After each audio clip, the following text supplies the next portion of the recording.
Okay, so welcome to the Shift Handover with myself, Mark Smith, and my name is Dan Sharp. And today, this episode is going to be talking about mental health and the effects that the job we have in the security industry can affect our own personal mental health and those around us. It's a big topic, isn't it, mate? Yeah. This is going to be a very serious topic. I think a lot of the episodes, a lot of the content we'll try and put out there for people will be fun, engaging, and uplifting. And I don't want this episode to be all about doom and gloom, but at the same time, mental health is a significant challenge for people working in the security industry. Absolutely. We're working different shifts, working nights. A lot of the work we've spoken about has been based around the doors, but most security operatives work on their own. It's a very lonely job. Yeah. I know for myself, when I've worked in jobs when I'm on my own, whether that be on a security site or in a mobile response role, and I say this tongue-in-cheek, but it's absolutely true, and it's really tragic, that the radio DJs became my friends. Yeah, absolutely, yeah. We can laugh about it, yeah. But and I remember when I finished that job and I had to try and kind of integrate back into normal society, I lost my social skills. I mean, people would argue I never had any in the first place, but actually interacting with people became very difficult for me, and I didn't even realise it until I stopped working in that role. Because, for about 18 months, I was working 7 at night till 7 in the morning. And I was working on my own. And I could tell you what TalkSport DJs were on at certain times. And yeah. You know when you're listening to the radio station and the presenters have their little inside jokes that the public aren't aware of. Yeah, Because it was talking about something they were speaking about 3 months prior, but I got it, and it's very sad, lonely life, and it really did impact my mental health. And I've met people working security for a long time, and it's not my place to say this to someone I don't really know, but I've come away from those interactions worried for them. Yeah. Yeah, I can relate to that. Yeah, and you think to yourself, should I say something? I don't really know them. I kind of do a shift handover with them, but it's not.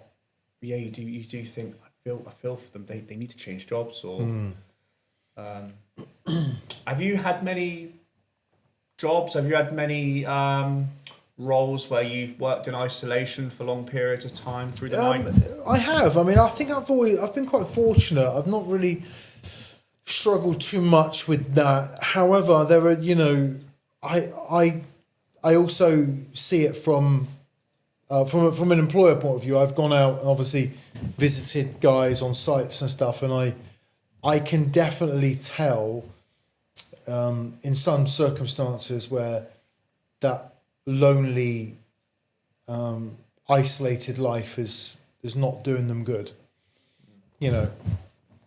I think this subject is massive, and it affects in so many different ways. I think that people don't talk about it. They don't talk about it because a prerequisite of being security is to be tough, and macho, and when you're those things, you can't say I'm struggling up here because of whatever it may be. So I'd be very interested to know when we get feedback and people start talking and asking questions. I'd be interested to know what people's thoughts are. But and also, because there are some people that get into this job or the jobs that you're talking about to escape reality. Yeah, that's true. Think about it. Think how many people that have normal, busy 9 to 5 jobs, and it's all too much for them. Family, commitments, stress, and they think, what can I do which will get me out of that life? You know, a lot of delivery drivers, for example, they can do lots of different things, but they do it because they just want to sit in that van on their own, not have to talk to anyone. And the security world is very similar. Yeah. Them sitting on a reception somewhere where you don't meet someone, watching a camera for 12 hours. And let's face it, mate, sometimes it's more than 12 hours. Yeah. You know, some people don't turn up, and suddenly, and security, we're one of the worst, saying, yeah, I'll do another shift. Yeah. Because we just want the money, or need the money. Or don't want to be seen to be letting people down. Or don't want to be seen to be letting people I down. can manage. Yeah. I can manage. Absolutely. Yeah, no, it's... I wonder, and I like to think this isn't the case, but I wonder if there are operatives out there that are struggling with their mental health, but they're scared to speak out because they actually like the role they've currently got. They like the site they're on. They like the door they're on.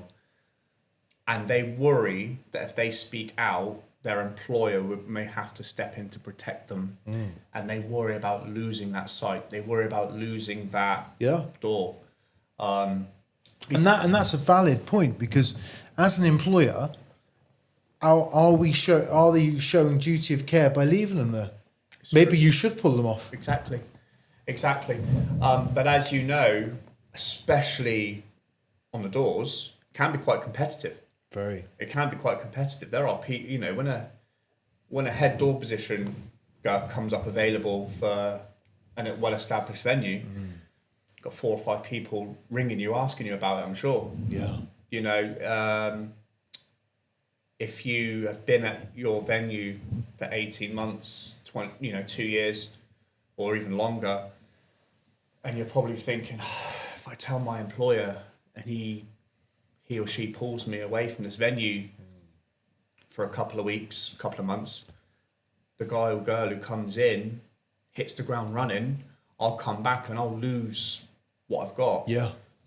And also, I mean, we've spoken about the industry before and the culture of the industry. It can be very bitchy. Very.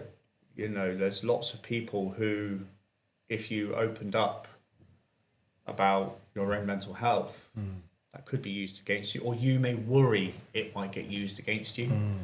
But mental health in the security industry is a very, very real issue, and it's something that I think needs more discussion. No, absolutely does. And if you think about it, if you think of many times you could quite easily go home after an incident and think, you know, did I do enough? Did I not do the right thing? Especially when you're quite new to the industry, which a lot of our viewers will be. Yeah.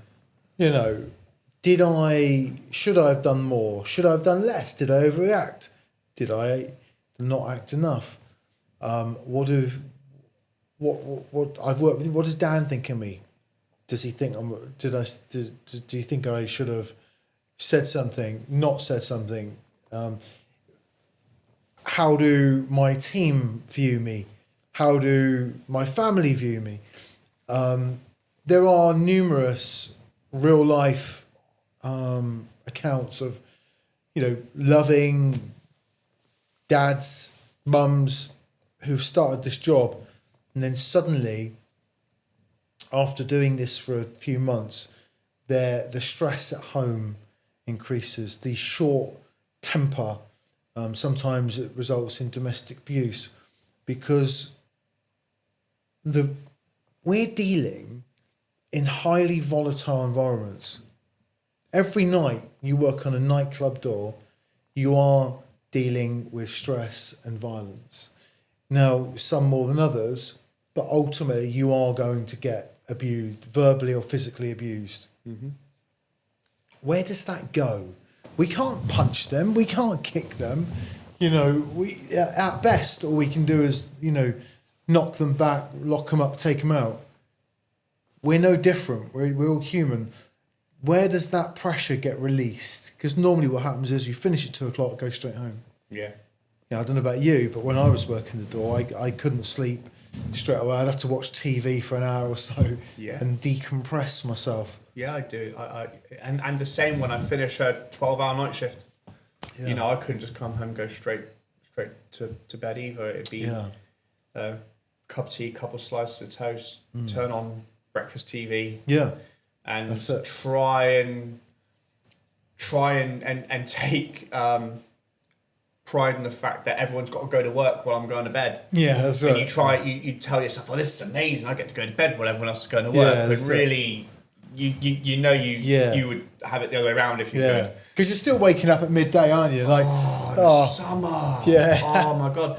And that's another thing. Like, everyone around you is telling you how much they're loving the summer, and you're like, it's middle of the day. It's baking hot. I've got the 12 hours last night, an hour's driving either side, same tonight. Yeah. And I just want to get some sleep. I want to have some normality. Yeah. Go to the gym, eat right, this kind of stuff. And that's where you stop prioritizing that self-care. Yes. Your sleep levels go down. So you start eating more junk. You stop training as much. You stop exercising. You stop looking after yourself. So then you become more tired at night. Yeah. So then what happens? That one chocolate bar a night you're having a couple of nights ago is now a can of Red Bull and a pack of 4 to get you through the night. And it is a snowball effect. And it's been very well documented how much physical health and mental health are interlinked. The energy drink culture that is insecurity as well. Oh, unbelievable. I mean, everyone rocks up with a can of Monster energy drink, don't they? Or Rockstar. When I was doing it more, it was Rockstar. Those awful bottles of 50p Turbo Boost or something. Oh my God. You open it and you smell it and it's disgusting. But I'm being completely honest, I bought into that. Yeah, me too, yeah. If you're doing 2 jobs, if you're doing... So it's about getting through. You're not thinking about your long-term health. You're not thinking about anything like that. You're thinking about, I've worked all day today. I've done a 12-hour shift. And now I've got to come here and I can't be falling asleep on the door or at the wheel or wherever it is I am. Yeah. And I just think there's such a pressure on door supervisors, retail security guards, probably close protection operatives as well, in particular, to be seen as bulletproof. Not just amongst your colleagues and those who know you, but also in the eyes of the public. As you rightly said, people are going to come and abuse you, and people are going to come and say all sorts of awful things to you because they just feel that they have the right to. And you're not going to stop someone and go, whoa, I'm really struggling at the moment. Can you please? It's just not going to happen, is it? Do you know, it's interesting. No, you never would. But wouldn't it be interesting to do a social experiment? To be stood, that's really interesting, on a door. Yeah. When someone does rear up and say, can I just say something, mate? I'm going through a bad time at the moment. I'm having a bit of a breakdown. Can you go easy tonight? Be interested to see what a customer would say, wouldn't it? Yeah. You might actually find there's some humanity out there. Someone might go, I'll they probably wouldn't, but it's just interesting, isn't it? Depends if you've already knocked them back or not. Yeah. It depends if you're going to let them in. But no, you're right. Exhaustion, managing the client's expectations, those things, it does take a big effect. My thing was always that the only times I ever really got, listen, I didn't really suffer major. The ones that would give me sleepless nights were the ones where something had happened and I thought, what are the repercussions of this? I.e., was a customer injured? Was a member of staff injured? What are the reprisals? You know, because if you're very good at your job, you have to upset people. Simple as that. Yeah. You know, and have you upset someone that says they're coming back tomorrow? 9 times out of 10 they don't, but someone does. Yeah. You know, you got to live your next day, you know, Saturday with your family and stuff, knowing that you got to go back tonight, and so is probably coming back. And if they don't come back tonight, they might come back next week. Sometimes you'd rather it happen rather than the anticipation That's of it happening. it. Yeah. I mean, how often have you been in a situation stood on the front door where there's the build-up, there's the build-up, there's the build-up, there's the verbal abuse, there's the threats, and you just kind of almost, oh, mate, if you're going to punch me, just punch me so we can get it over and done with. Because people talk about preemptive strike, but you can't really. No. I mean, you can't start assaulting members of the public because they're saying certain things to you. And especially when you're at those venues where the front door goes onto the street, the public space. This is the street. You can't do anything. No. You do have to just stand there and take it, and you shouldn't have to. But you're not going to phone 999 and say we've got a guy here who's verbally abusing me. Now, I don't know, 15, 20 years ago, we would have gone on the radio and we could have ended that guy's night, for lack of a better term. But do they still use Tango Charlie and all that sort of stuff? I'm sure it's there, but does it get used much?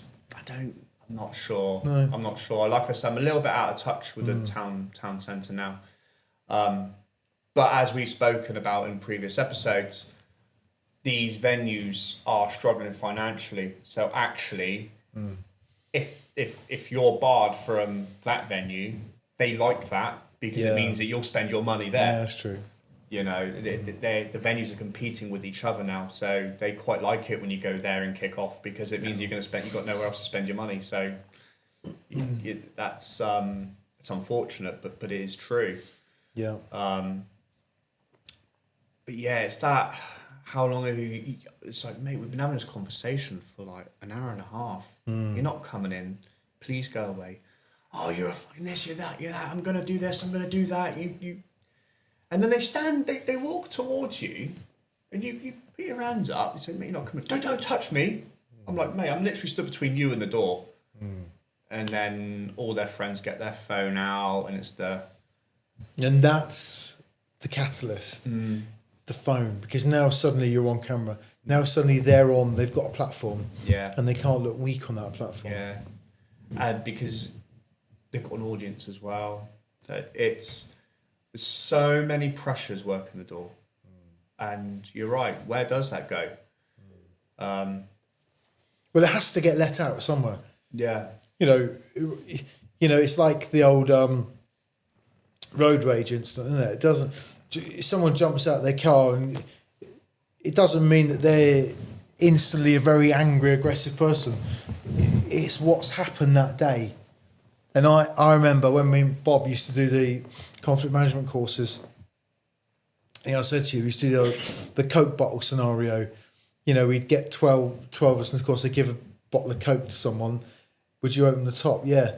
Shake it once. Next person, would you open the top? Yeah. Get around the end of the room, open top. You know, that's a person. That's a. I've been knocked back from 10 pubs. Yeah. So unfortunately, Dan, you've got me on the last door, the last knockback. You're getting it now. Yeah. He didn't get it half an hour ago because I'm like, okay, I'll go to another bar. But you've got me at my worst. I've also, had drink spilled over me. I've had a rude barman or something. It's that sequence of events. Yeah. But we are the same. If you think about it, we don't. Unlike a customer, we don't have that outlet to shout and scream and throw a few drunken punches. So suddenly, we've had all that all night. Suddenly, the music cuts off. We sit down. We have our drink, whatever. Like, okay, now what? It's still there, isn't it? Yeah. That adrenaline is still there. What do we do with it? How do we get it out? I mean, this is why the debrief is so important that we talked about last time. Yeah. At least you can talk with your crew and say, look, I don't like that. I think that didn't go very well, or I'm feeling quite stressed now. And a good seasoned head door will give you that channel to talk about it. Yeah. But again, they're under pressure. It's 3 o'clock in the morning. It's 4 o'clock in the morning. People got homes to go to, so it's hard. It's hard when it doesn't get. And the reason why we're here because it doesn't get talked about. No, it doesn't. It really doesn't. And because we all wear this armor, unimpenetrable. You know, you almost hide behind it and believe it. You may not even be aware of your own mental health issues. But it is something, because how many people have come into the security game and then shortly after their personal life is in ruins and they don't know why. You know, the pressure, the shift timings, the loneliness. I remember, like, I'd have my lunch break at 2:00 in the morning. Okay, am I going to text on my lunch break? No one. Yeah, that's true, yeah. Don't message me, I'm in bed. Yeah, that's a good point. You know, and you lose contact with friends. You do lose contact with friends. Yeah, that's true. And then you get into other habits. This is where doom scrolling comes into place. And then the addiction for the phones. Yeah. And then 6 months later, we're complaining about security operatives being on their phone. Yeah. Because they've developed that addiction through, you know, through board. And it's just, everything is a cycle and everything feeds the next domino. And it's really, really important. If I'm being completely honest, knowing the security industry culture the way I do, I can't sit here honestly and openly advocate for operatives to talk to other people in the security industry unless they really know them. Yeah. But it's important they talk to someone. Yes, I agree. And when I say that, you know, people hide their mental health struggles from their colleagues, I completely understand why. That shouldn't be the case, but the reality of it is. Yeah. Because if you've got the longest shift at the best venue, there's about 10 people wanting your slot. Absolutely. And if you speak to someone and you speak to the wrong person, don't be surprised if all of a sudden your area manager and your licensee is aware that you've had that conversation. And they'll hide behind duty of care because I'm worrying really they want your spot. Yeah. And it's awful. But I don't know if you disagree. Please tell me if you disagree. No, I agree with you. I can't think that the of all the years that I did, you know, what I obviously I've always been security, but the frontline is like the main peak time. I don't think I ever spoke out and said, I need a bit of help here. I'd struggle to even ask for advice. Yeah. So no, I don't.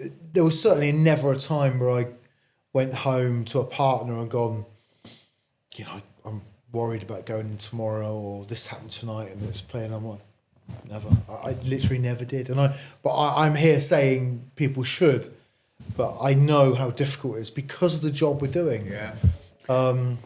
And also, if you're going home to your loved ones, you're protecting them. And that's the other thing. Yeah.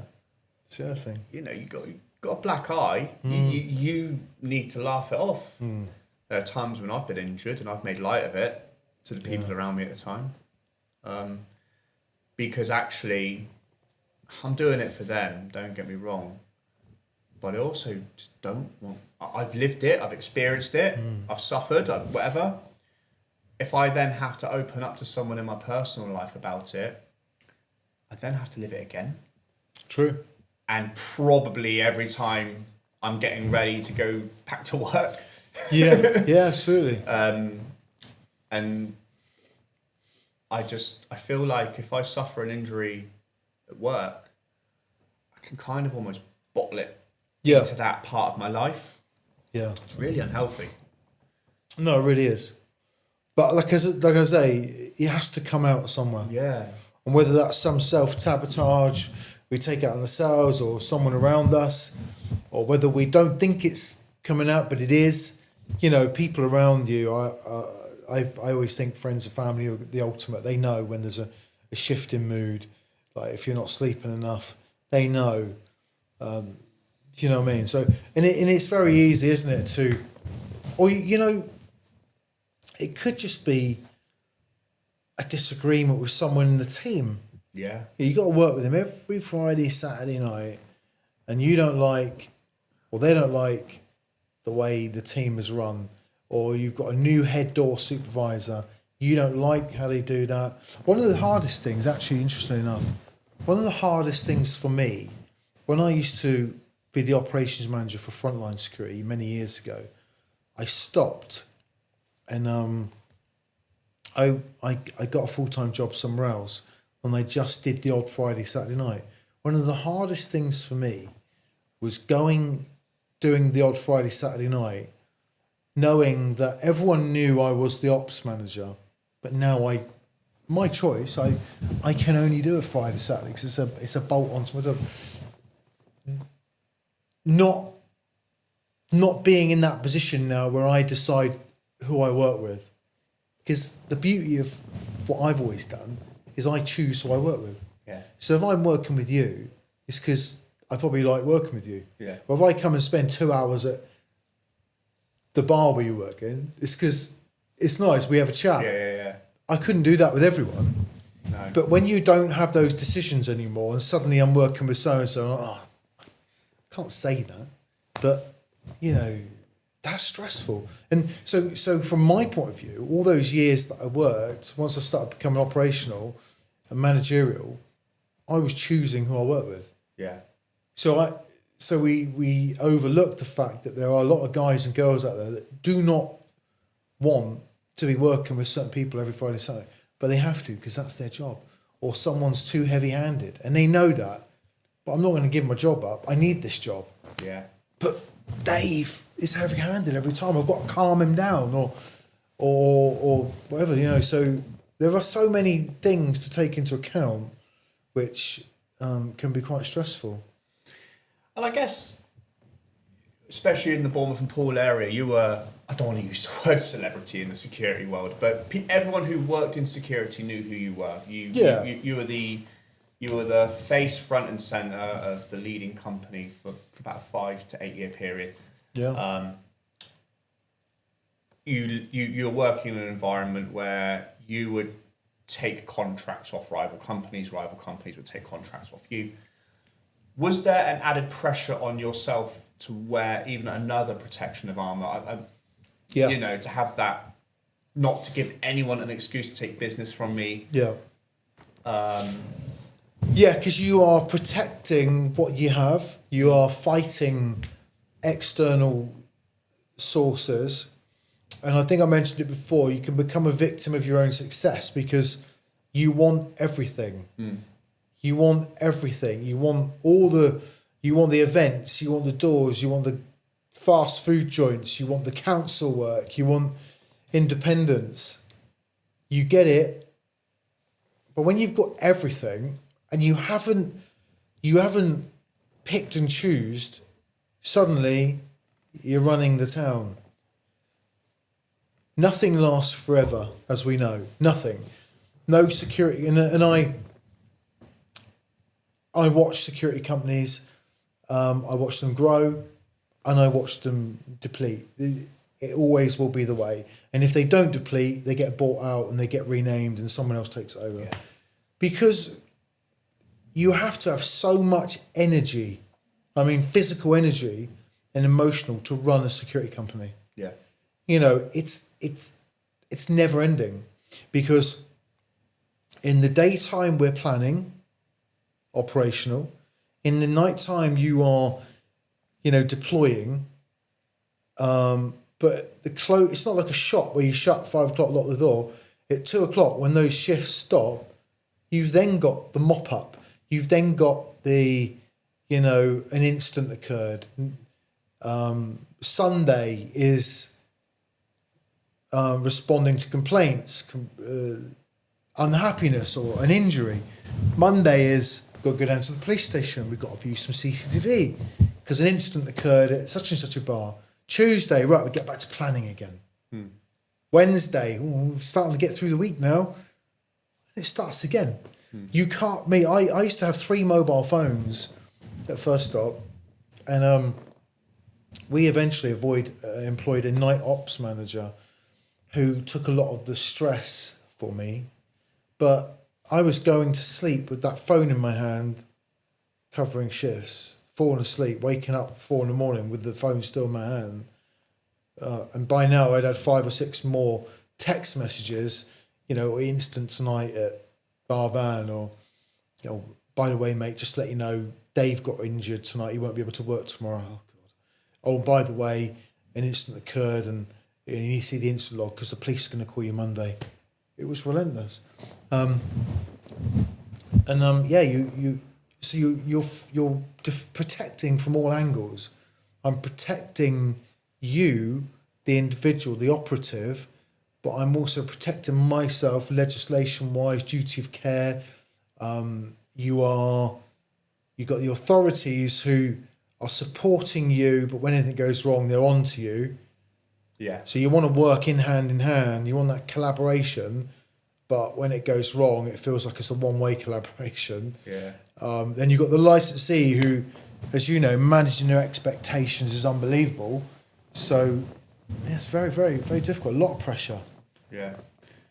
What coping mechanisms would you put in place to manage your own mental health, or not just as your time running the company, but even when you were just boots on the ground, if you like? I'm not saying that I did it, because I worked myself into the ground. But in hindsight, my advice would be, don't do too many hours. I think that's the hardest thing. And the frustrating thing is that someone would view this, say, that's all very well, if you can afford not to. But when I get asked, when someone says, look, you've done a 12-hour shift, look, we're short, could you do an extra 6 hours somewhere on the site somewhere else? You, as an operative, you just think money. If that's your main job. And you also know that from an operative point of view, if the boss is asking you to do, the more you say yes, the more you get offered. Yeah. Because if I ask you, Dan, I say, look, Dan, I'm really short Tuesday night, can you help? Sorry, might be legit, no problem.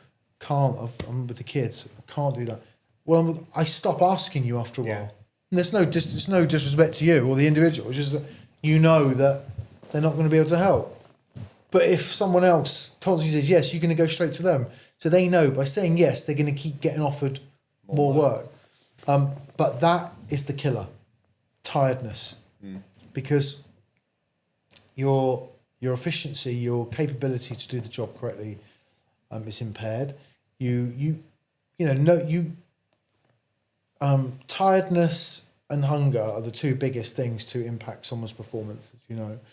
If you're tired, you're hungry, no matter what job you do, you can't concentrate. Then you get short-tempered. And it's also, in terms of managing your mental health, tiredness, trying to manage your mental health when you're tired is just...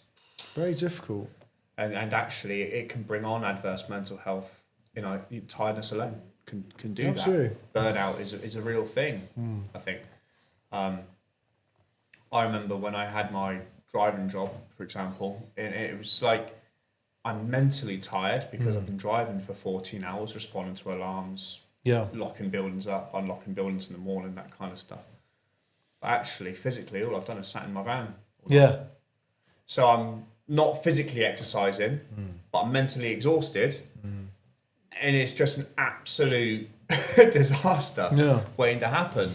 And I do genuinely believe that took years off my life. I think if I was still doing that role today, I dread to think where I'd be. How people do it, I take my hat off to them, and I hope they're managing their mental health, and I hope they're not bottling it up, and I hope that they've got these outlets, whether it be sport, family, walking the dog, whatever it is. Because I think it's so important to manage your mental health, because I've seen people who I've worked with struggle. I did work with someone who, not long after I stopped working with them, I left the door, he carried on working. And he, unfortunately, I'm not going to name him because I've not, I don't know his family that well, but unfortunately he took his own life. And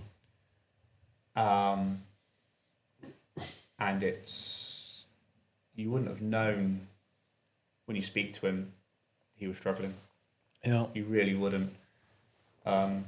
He would talk a lot. He had a day job and he'd come to work in the evening, can of Red Bull, you know. And you knew he wasn't sleeping a lot, but none of us did, really. And he's not here anymore. And if one person is watching this can change the course of their future, whether it be reaching for help, whether it be changing their career, changing their role, whether that be having a serious conversation with themselves that they need to reduce their hours, reduce their stress, deal with the issues they've got going on in their lives.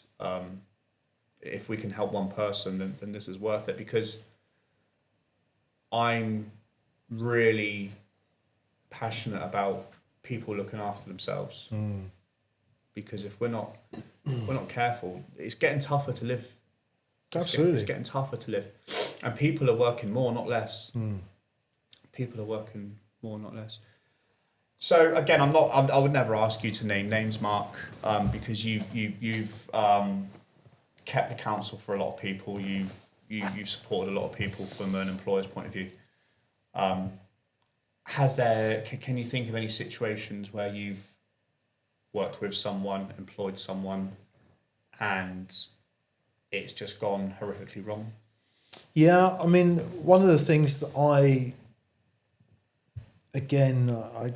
was very proud of the fact that I believed I went the extra mile. So if someone worked for me and they needed me, I would be there. I would try and help as much as I could, and often that would carry over into, their personal lives. I did actually. I kind of took a look at that years on, and I thought, no, I need to stop saying yes to everything, because it's just too much. I was over committing. But no, I have, mate. I've seen some quite sad situations. You said about someone taking their life. I can think of 3 or 4 people which have worked for me, or I've worked or have worked for me, then worked somewhere else that have done that. And you don't really know. Often they're not the characters that you think would do that. And then you look into it and you think, he did what, or she did what, and what? I didn't know that. And so much you don't know. And you think, well, I've worked with them for the last 3 or 4 years. None of that ever came out. So yeah, I've seen a lot. Thankfully I've seen a lot of people that have really struggled, that have really come out the other end, and they've completely changed their life around, and they're in a good place. But I do think, and I'm very hesitant to say this because so many good operatives out there, but I do think the security industry is a thankless and unforgiving industry. So if you are struggling, I don't know if that industry is the right one, certainly to get into. And it's hard, isn't it? Because you've got to be on your A game for all aspects of security. Yeah. And if you're not, I think that job is one that puts so much pressure on you that it only enhances the problems you're having. Yeah. And you can change the area of the industry you go into. So I think we spoke about this earlier. Say, rather than do retail or doors, you might think, well, if I go and just work in a static site, then I don't have that conflict. And you may get a temporary positive outcome for that. Yeah. But it's not going to completely absolve all your problems. And actually then you'll start experiencing the stuff I spoke about earlier, the loneliness and the lack of social skills. And I think it's and this isn't just about the security industry. If you're struggling, get the help. It's so important.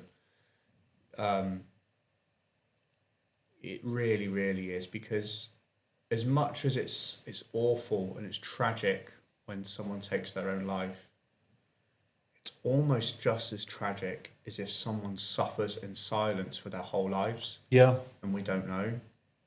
Yeah. And this isn't an industry where if someone's struggling, they're going to talk to you.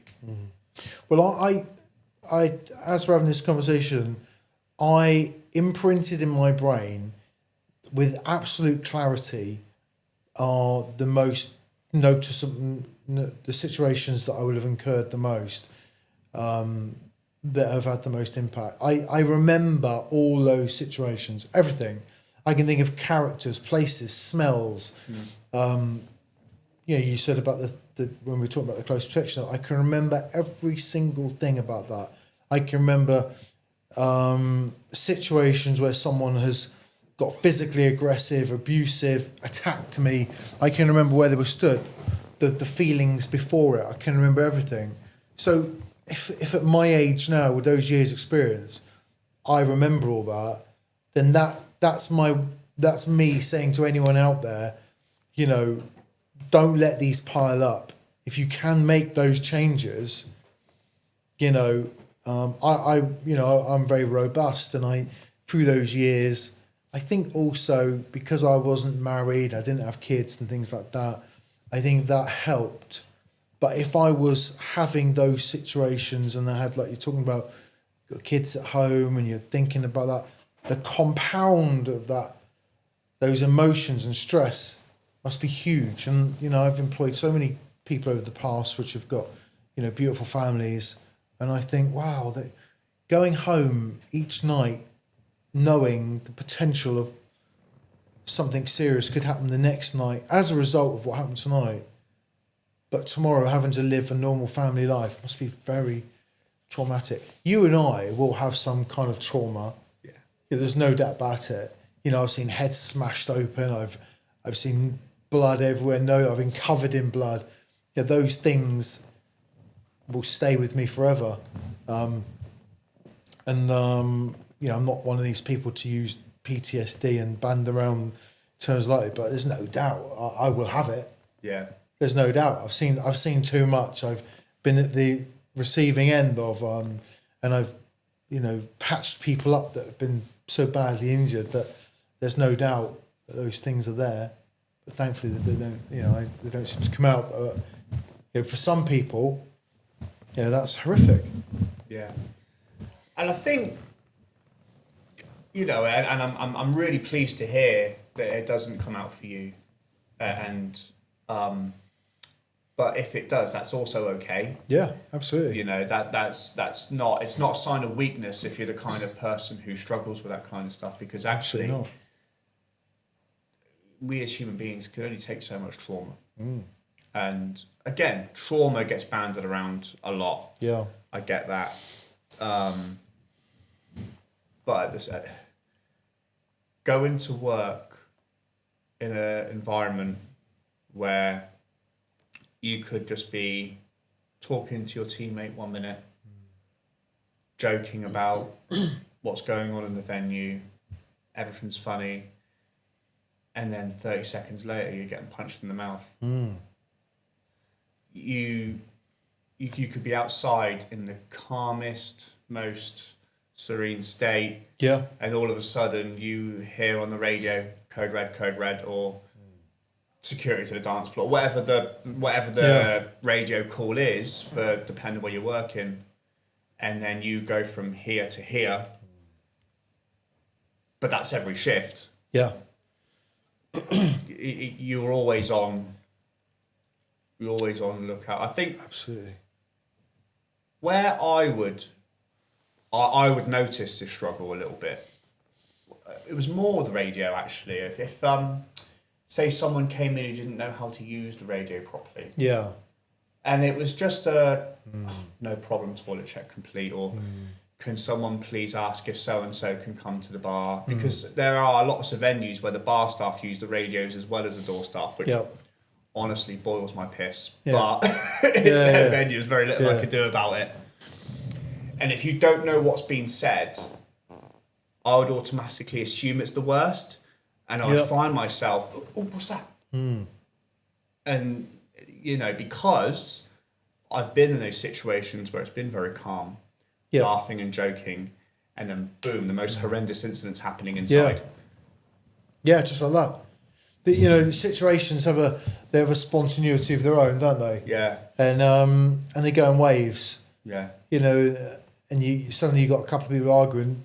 2 minutes there, seconds there, you got 20 guys kicking off. Yeah. Then it stops and it starts, stop. It's that tenterhooks. You're constantly anticipating what's going to go on. So when the bar supervisor is on the radio asking the glass collector to come to the bar, but they don't know how to use the radio properly. Yeah. I'm immediately like, what's going? Because they've not waited for the 2-second delay or whatever. They've not been shown how to use the radio properly. Yeah. Yeah, there are times when I've gone, what's going on? And then you kind of laugh about it and you process it and you realise exactly what it is. But you're on hyper alert all the time, massively. even when you don't think you are. Yeah. Even when you don't, know that to be the case. And there's another important factor.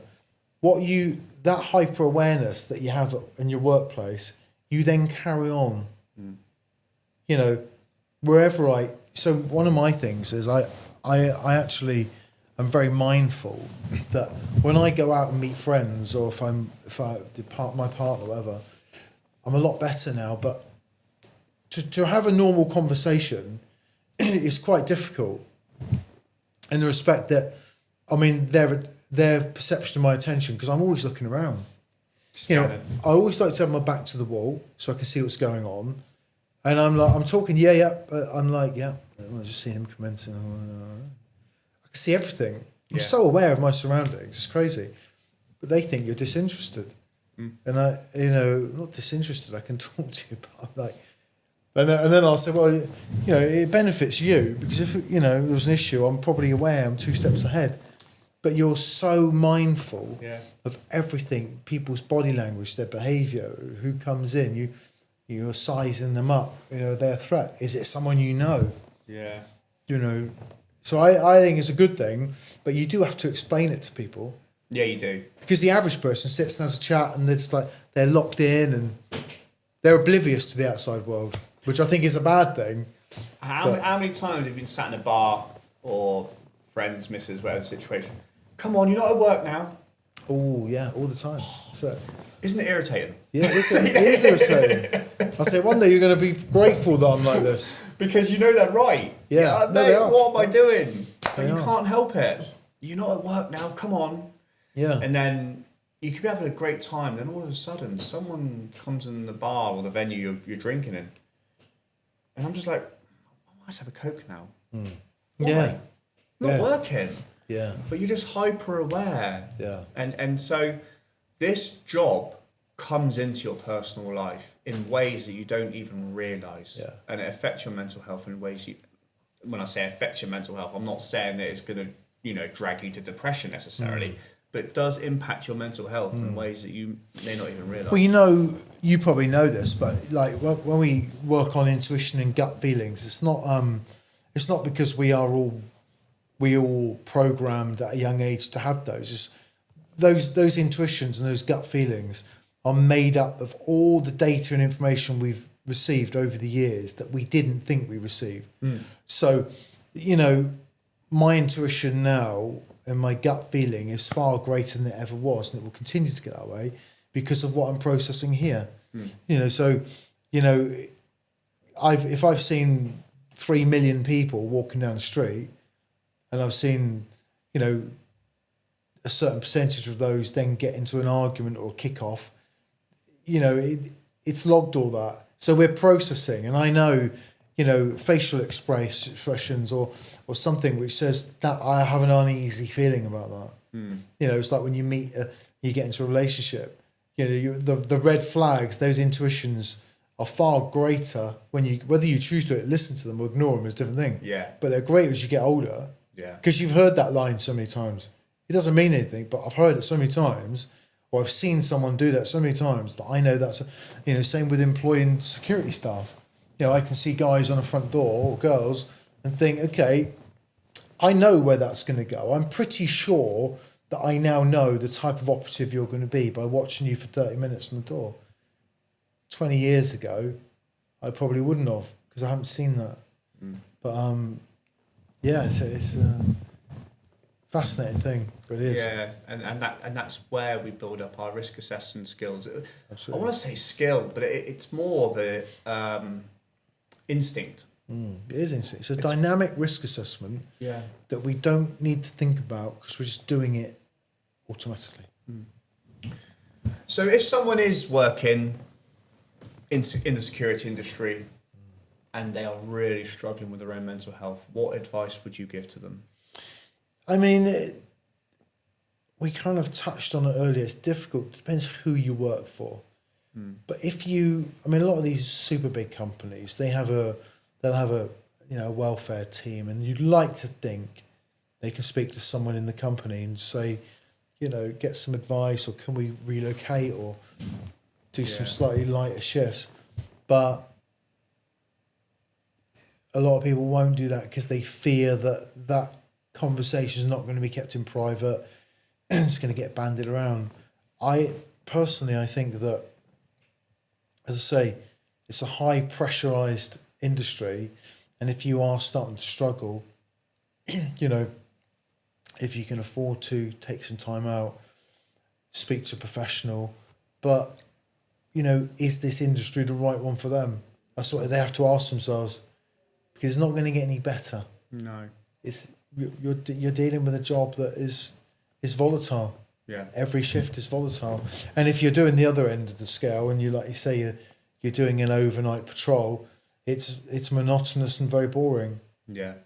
So, and if you are struggling, you are suffering from mental health, then being on your own in isolation with no communication is sometimes just as bad. It's about the environment has a big part to play, doesn't it? Yeah, it does. Yeah, and also, Dan, you've got to think, nighttime hours, no vitamin D, no sunlight. We will always feel our best when we're getting fresh air and vitamin D. That's science. I think what's helped me throughout the years is when I've worked in the security industry, try to have another identity as well. So don't just be Dan the doorman or Dan the security guard. When I've been able to maintain hobbies, interests outside of security that have nothing to do with security. Yeah.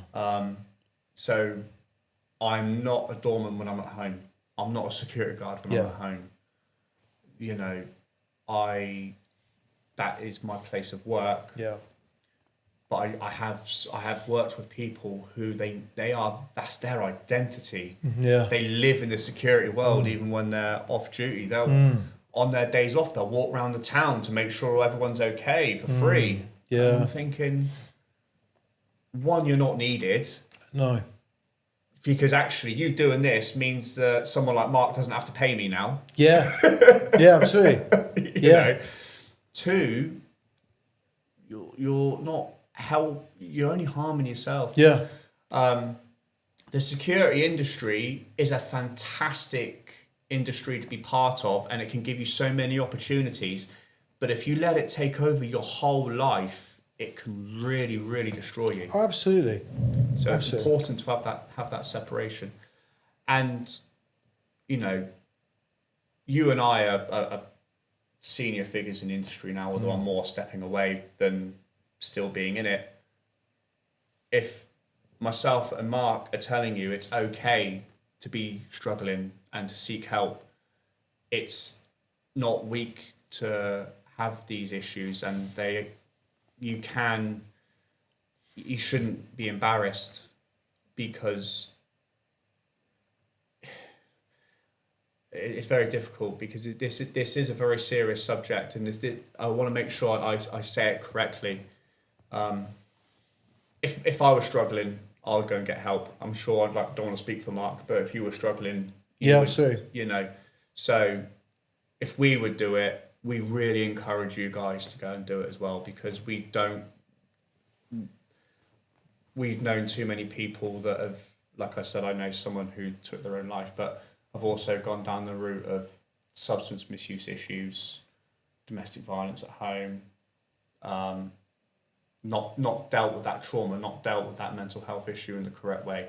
So please, guys, if you are struggling, get the support, do what you need to do, put yourselves first, put your loved ones first.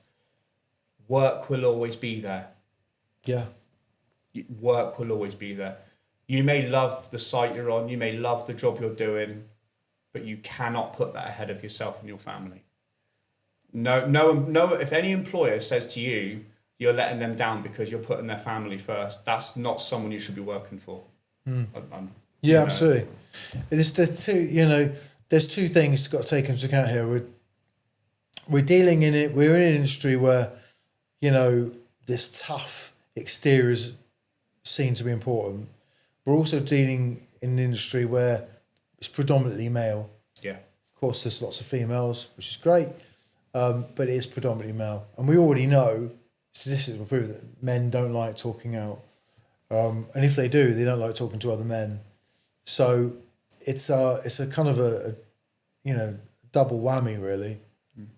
So it is difficult. We definitely don't underestimate how hard it is, but it is the only way to get out of what you're dealing with. You've got to talk to someone, haven't you? Yeah. So, well, guys, we'll end it there. Thank you so much for staying with us. Please share our content with your friends and subscribe so then you get notifications when the next video comes out. Look after yourselves. take care. Till next time.